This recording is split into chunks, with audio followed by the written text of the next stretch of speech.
Are we overlooking what an excellent coaching job Rhule has done to position Nebraska for a division crown? I think we're if they get to bowl eligibility. Okay. And I thought about this. Oh, that's a good point. Like, would Rhule? I mean, if Rhule gets him to 8-4, I'm not 9-3. It's a whole different. But if they get to 8-4, would he receive some consideration for Big Ten Coach of the Year, or does it automatically go to the Big Ten East winner? You think it'd go to Harbaugh or minus Harbaugh? That's the thing. You think Harbaugh will be the Big Ten Coach of the Year this year? Okay, so give me this scenario: Michigan goes 12-0, right? Nebraska 8-4.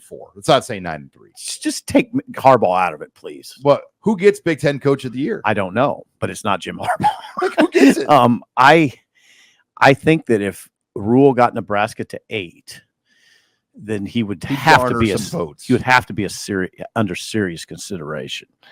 Now, Ryan Day at Ohio State, if they would win the East, I would probably vote for Ryan Day, to be honest. For sure. Well, he won at Notre Dame.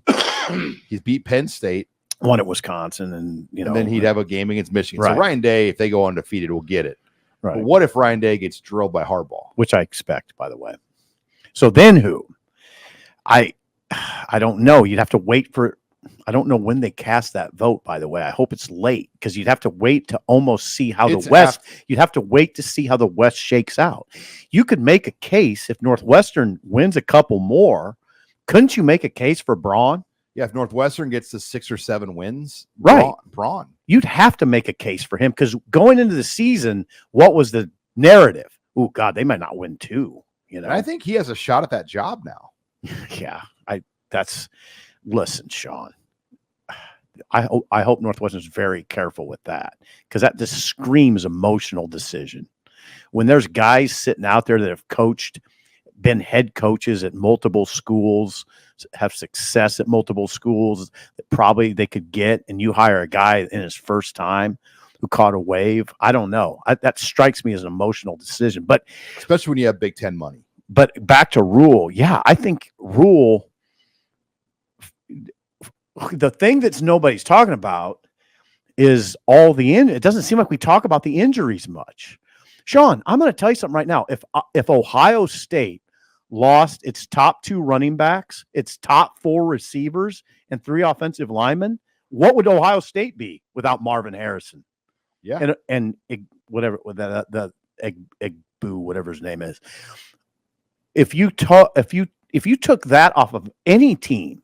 If Georgia was without its top 2 running backs, its top 4 receivers, and 3 offensive linemen, I don't think we'd be talking about Georgia being a national title contender. I don't think so. And so you take that off Nebraska, and they're still in position to win their division. I think it's been a hell of a coaching And Matt job. Rhule will be the first to tell you, this is not the final product of what Nebraska is going to be under him. But he's close. Guess what he's doing? He's coaching. And, when you go to war or battle, sometimes you don't have the best army. Right. But you know what you got to do? What? Figure out how to win. Well, you know what else you have to do? And this is the essence of the discussion. If I'm a voter and I'm trying to determine who the coach of the year is in anything, I'm looking to see who maximized their roster. Right? Can you hear me? Yeah. Who text message while I'm listening? Who maximized? And right now, you would say Nebraska is maximizing. You can't say that about everybody. Well, they were picked 5th in the West, and if they can win the West, I think you'd be maximized. Yeah, you'd maxed out if you win the West. Harburg wasn't even on the travel roster late last year. Right. So yeah, there's a lot there to discuss, and we're jumping the gun, and we're getting and we're getting a little big picture. And I know Coach Rhule doesn't like to be big picture, but we can get big picture with our thoughts on this.